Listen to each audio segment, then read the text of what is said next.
હા વચ્ચે ભાઈ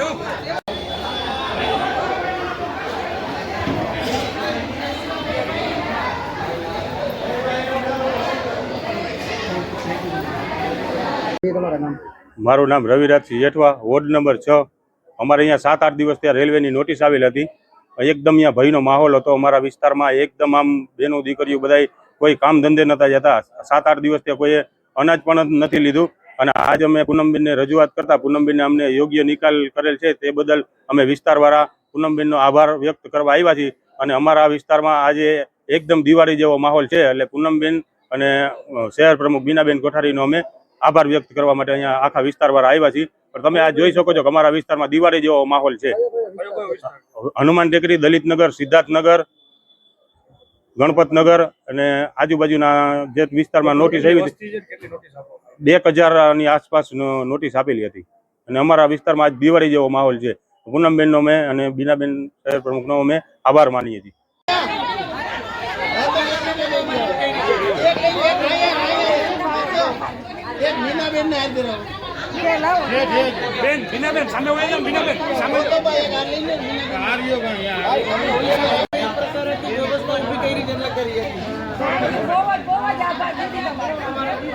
પરિવાર છે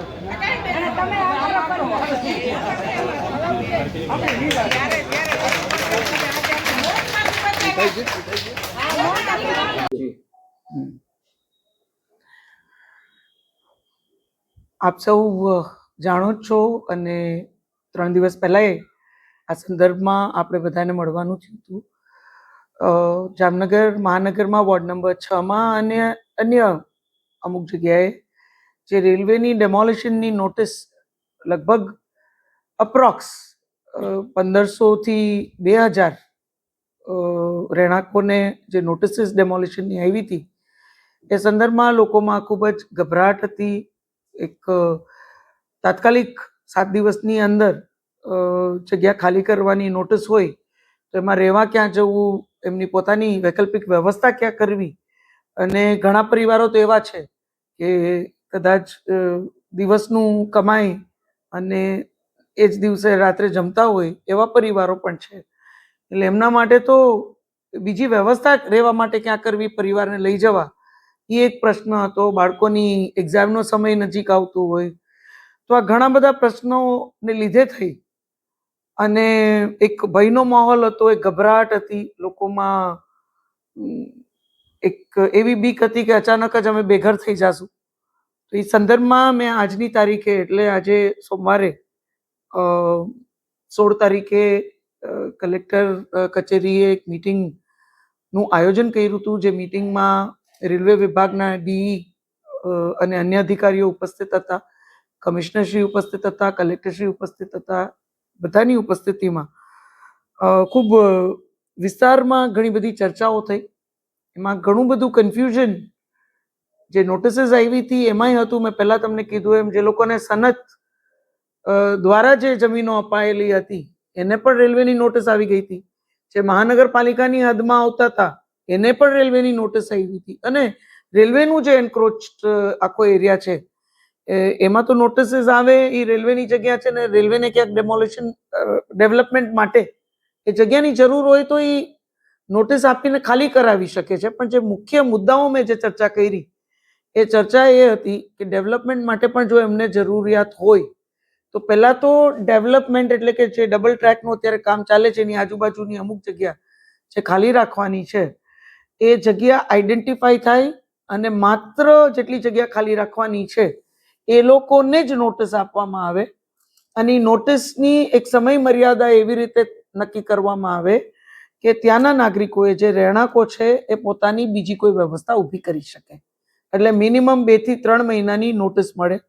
પછી નામદાર સુપ્રીમ કોર્ટનો એક ચુકાદો છે 2021-22નો, એમાં પણ રેલવે જે જગ્યા ખાલી કરાવે એને લઈને ઘણી બધી ગાઈડલાઇન્સ, ઘણા બધા આદેશો આપવામાં આવ્યા છે। એનું પૂરેપૂરું પાલન થાય એવી પણ એક ચર્ચા કરવામાં આવી। એ ગાઈડલાઇન્સ લોકોની, અહીંયા રહેતા લોકોની કેવી રીતે તકલીફ ઓછી થાય, હાલાકી ઓછી થાય એ દિશામાં જ ખૂબ સારી ગાઈડલાઇન્સ છે। એટલે એમાં કલેક્ટરને વિશ્વાસમાં લઈ આખા તંત્રના સહયોગથી જ લોકો નાગરિકોને પોતાની વ્યવસ્થા ઊભી કરી શકે એ પ્રકારનો સમય મળે અને આખી વ્યવસ્થા મળે એ ગાઈડલાઇન્સનું પણ પૂરેપૂરું પાલન થાય. તાત્કાલિક કોઈ પણ 8 દિવસમાં ને 10 દિવસમાં જગ્યા ખાલી કરવાનું આવી રીતે ટૂંકી નોટિસ ના આપે. બીજું, નોટિસ જે હતી એ નોટિસે મને એવું લાગ્યું કે બિલકુલ ડિટેલમાં, કારણ કે મેં કીધું એમ અમુક જગ્યા સનતના માધ્યમથી આપવામાં આવી હતી, અમુક જગ્યા કોર્પોરેશનની હતી, એટલે એમાં ક્ષેત્રફળ, હદ દિશા બિલકુલ ડિટેલમાં બધું લખી અને ક્યાં કાયદા હેઠળ, રેલવેના ક્યાં કાયદા હેઠળ, કઈ કલમ હેઠળ આ નોટિસ આપવામાં આવે છે એની પણ એક સ્પષ્ટતા અને ઉલ્લેખ સાથે એ નોટિસ આપવામાં આવે એ પ્રકારે પણ, એટલે કોઈ આ જમીનની જે માપણીનો એક પ્રશ્ન છે એ પણ એક ક્લિયર થઈ જાય, એટલે એ પ્રમાણે નોટિસ આપવામાં આવે. એટલે ટૂંકમાં આ બધી બાબતમાં ચર્ચા કરવામાં આવી. એટલે હાલ તાત્કાલિક કોઈ પણ ડેમોલિશન હાથ ધરવામાં નહીં આવે અને રેલવે પોતાનું ડેવલપમેન્ટલ જે એજન્ડા છે, ડેવલપમેન્ટનું કામ છે, રેલવેની જમીન છે, સ્વાભાવિક રીતે અહીંયા ડેવલપમેન્ટ ખૂબ થતું હોય રેલવેનું. જામનગર સીમાવર્તી વિસ્તાર છે અને ડબલિંગ આપણે સૌ જાણીએ છીએ કે હવે ઓખા સુધી મંજૂર થઈ ગયું છે. એટલે એને લાગત જ્યાં જ્યાં જગ્યાઓની જરૂર પડશે, માત્ર આ વોર્ડ નંબર 6 પૂરતી આ જ વાત હતી. વોર્ડ નંબર 2 માં પણ આવી અમુક નોટિસો આવી છે, નોટિસીસ મળી છે, એટલે એના પૂરતી વાત હતી. પણ મેં એક રેલવેને એક સ્ટેન્ડિંગ ઇન્સ્ટ્રક્શન્સ અને કલેક્ટરશ્રી અને કમિશનરશ્રીની ઉપસ્થિતિમાં આપ્યા છે કે આજે આ માત્ર 6 અને 2 નંબરની વાત છે, વોર્ડ નંબર, પણ આખી લોકસભા માટે આ વાત એપ્લિકેબલ છે. આખા સંસદીય ક્ષેત્રમાં ક્યાંય પણ ડેવલપમેન્ટનું કામ હશે રેલવેનું, તો એમાં આ બધી જ વાત ધ્યાનમાં રાખી અને આ બધી વાત લોકોને કોઈ હાલાકી ના થાય, હેરાનગતિ ના થાય, ખોટું ઘર્ષણ કે સંઘર્ષ ઊભો ના થાય એ પ્રકારે આ બધા મુદ્દાઓને ધ્યાનમાં રાખીને જ ત્યાં ડેમોલિશનની કામગીરી કરવામાં આવશે. લોકોને પૂરતો સમય આપવામાં આવશે. એમની માટે વૈકલ્પિક વ્યવસ્થા જો તંત્ર કરી શકે તો વૈકલ્પિક વ્યવસ્થા તંત્ર દ્વારા કરવામાં આવશે. અને સુપ્રીમ કોર્ટનો જે આખો આદેશ છે, જે જજમેન્ટ, એમનું જે આખો ઓર્ડર છે, એનું પણ પૂરેપૂરું પાલન થાય એ પ્રકારે આજની બેઠકમાં બહુ ડિટેલ ચર્ચા થઈ. ત્યાંના નાગરિકો પણ ઉપસ્થિત હતા, પાર્ટીના બધા જ કાર્યકર્તાઓ ઉપસ્થિત હતા, પાર્ટીના સંગઠન વતી પણ શહેર અધ્યક્ષ બીનાબેન અને મહામંત્રીશ્રીઓ ઉપસ્થિત હતા. વોર્ડ નંબર 6ના પાર્ટીના ચૂંટાયેલા અને અન્ય સંગઠનના સર્વે પ્રતિનિધિઓ, પાર્ટીમાં ના પ્રતિનિધિઓ બધા જ ત્યાં ઉપસ્થિત હતા અને મુખ્ય ત્યાં જે રહેણાંકો છે એમના વતી જે વકીલ છે તે પણ ઉપસ્થિત હતા. એટલે બધાની ઉપસ્થિતિમાં આ ખૂબ ડિટેલમાં ખૂબ સરસ ચર્ચા થઈ છે અને એ ચર્ચા મુજબ જ આવતા દિવસોમાં આપણું આખું વહીવટી તંત્ર હોય કે રેલવે હોય એ રીતે આગળ વધશે એ વાતની ખાતરી મેં નાગરિકોને આપી છે. અને આપણે એમ કહી શકીએ કે એક સુખદ અંત આ આખા પ્રશ્નને આજે મળ્યો છે. તો હું આપ સૌનો આજ સુધી જે સહકાર આપ સૌએ આપ્યો નાગરિકો વતી એ બદલ હૃદયપૂર્વક આપ સૌનો ખૂબ ખૂબ આભાર વ્યક્ત કરું છું. નાગરિકોને સ્વાભાવિક રીતે એક ખૂબ ભય હતો, એની જગ્યાએ અચાનક જ આ એક રિલેક્સેશન મળ્યું અને માનનીય પ્રધાનમંત્રી શ્રી નરેન્દ્ર મોદી સાહેબ અને આપણા માનનીય મુખ્યમંત્રી શ્રીની એક જ વાત છે કે આપણે ડેવલપમેન્ટ લોકોની સુવિધાઓ માટે કરીએ છીએ. એમાં લોકોની જો અસુવિધા વધતી હોય, લોકોને ક્યાંક સંઘર્ષ થતું હોય, તો આપણે થોડો સમય એ ડેવલપમેન્ટનું આપણું જે કામ છે એ થોડી વાર માટે કદાચ રોકી શકીએ કે એનો વિલંબ કરી અને લોકોની પહેલા સુવિધાની ચિંતા કરીએ. એ વધારે કદાચ એક માનવવાદી અભિગમ, એક સંવેદનશીલ સરકારનું એક મેઇન એજન્ડા છે અને એ દિશામાં મને આનંદ છે કે તરત જ તંત્રએ એ વાત ની અમલવારી કરવાનો નિર્ણય લીધો.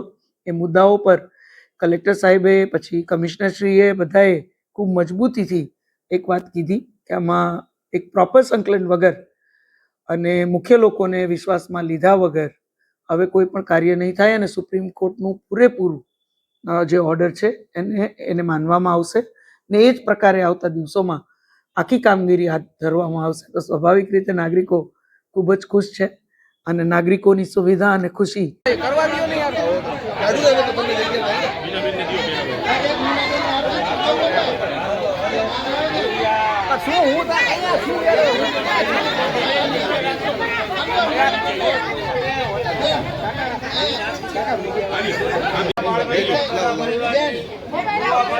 मीडिया ने कवर दियो, मीडिया ने कवर दियो।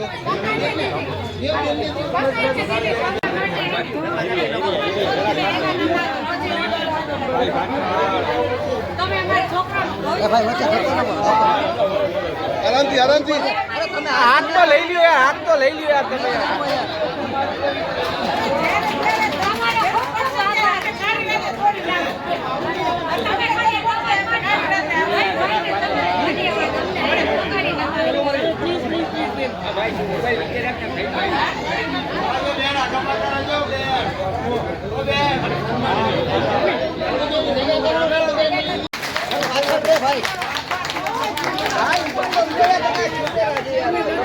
थोड़ा काम आई ले लो ओली साइड आई ले ओली ये यार होता रवि भाई एरिया